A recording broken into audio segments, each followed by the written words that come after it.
ಹಸಿದು ಎಕ್ಕೆಯ ಕಾಯ ಮೆಲಬಹುದೇ, ನೀರಡಿಸಿ ವಿಷವ ಇಂಟುಲಬಹುದೇ, ಸುಣ್ಣದ ತುಯ್ಯಲ ಬಣ್ಣವೊಂದೇ ಎಂದಡೆ ನಂಟುತನಕ್ಕೆ ಉಣ್ಣಬಹುದೇ, ಲಿಂಗ ಸಾರಾಯ ಸಜ್ಜನರಲ್ಲದವರ ಕೂಡಲ ಸಂಗಮದೇವನೆಂತೊಲಿವನು.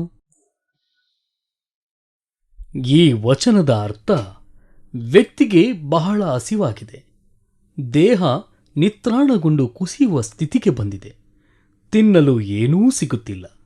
ಆಗ ವಿಷದ ಗುಣದಿಂದ ಕುಡಿದ ಎಕ್ಕೆಯ ಕಾಯಿ ಸಿಗುತ್ತದೆ. ಹಾಗೆಂದು ಅದನ್ನು ತಿನ್ನಲಾದೀತೆ? ತಿಂದರೆ ವಿಷವೇರಿ ಸಾಯುವುದು ಖಚಿತ. ಮತ್ತೊಬ್ಬ ವ್ಯಕ್ತಿಗೆ ಬಹಳಷ್ಟು ಬಾಯಾರಿಕೆಯಾಗಿ ನೀರು ಸಿಗದೆ ಕಂಗಾಲಾಗಿದ್ದಾನೆ.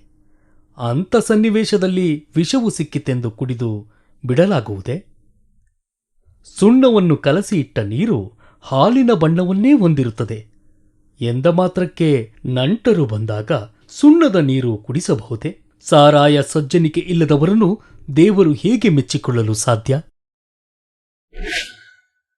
ಜೀವನ ಪಥದಲ್ಲಿ ಮಾನವನು ಸಾಗುವಾಗ ಅನೇಕ ದುರ್ಬರ ಪ್ರಸಂಗಗಳು ಎದುರಾಗುತ್ತವೆ. ಬಡತನ, ರೋಗ, ರುಜಿನ ಮುಂತಾದವು ಎರಗುತ್ತವೆ. ಆಗ ವ್ಯಕ್ತಿಯು ಅಡ್ಡದಾರಿ ಹಿಡಿದರೆ ಆ ಬಡತನದಿಂದ ಪಾರಾಗಲು ಸಾಧ್ಯವೆಂದು ಮನಸ್ಸು ಹೊಯ್ದಾಡುತ್ತದೆ. ಅನೀತಿಯ ಮಾರ್ಗದಲ್ಲಿ ಸಾಗಿದರೆ ಬಡತನ ದೂರವಾಗಿ ತಾತ್ಕಾಲಿಕ ಸುಖ ಸಿಗಬಹುದು.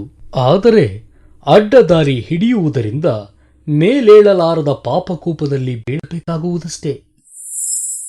ಅದಕ್ಕಾಗಿ ಧರ್ಮಪಿತರು ಹೇಳುವುದು, ಸಂಬಳದ ಹಣ, ಲಂಚದ ಹಣ ಎರಡು ನೋಟಿನ ರೂಪದಲ್ಲೇ ಇರುತ್ತವೆ ಎಂದ ಮಾತ್ರಕ್ಕೆ ಲಂಚವನ್ನು ಪಡೆದರೆ ಹಾಲು, ಕೀರು, ಸುಣ್ಣದ ನೀರು ಒಂದೇ ಬಣ್ಣದವು ಎಂದು ಸುಣ್ಣದ ನೀರನ್ನು ಕುಡಿದಂತೆ ಆಗುವುದು.